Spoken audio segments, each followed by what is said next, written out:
Pananagutan ng LTO at customs sa luxury cars ng mga diskaya pinatutukoy ng isang kongresista.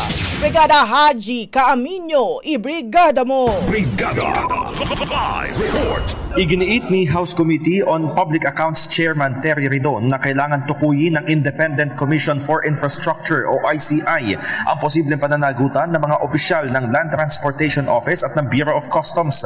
Kaugnay ito sa hot cars o mga mamahalin ngunit questionableng sasakyan ng mag-asawang Curly at Sara Diskaya at iba pang contractor na sangkot di umano sa flood control scandal. Sinabi ni Ridon na ang naturang usapin ay hindi na naisama sa mga nakalipas na pagdinig ng House Infrastructure Committee. Ngunit mas makabubutian niya na silipin ng ICI ang pamunuan ng LTO sa ilalim ni Assistant Secretary Vigor Mendoza pati na ang hanay ng BOC upang matukoy ang maaaring liability ng mga ito. Partikular na rito kung paano nakapasok sa bansa, narehistro at ginamit ang mga sasakyan ng mga diskaya at iba pang contractors.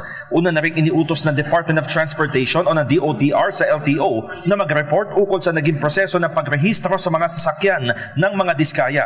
Nabatay na rin sa BOC ay walang mga import document.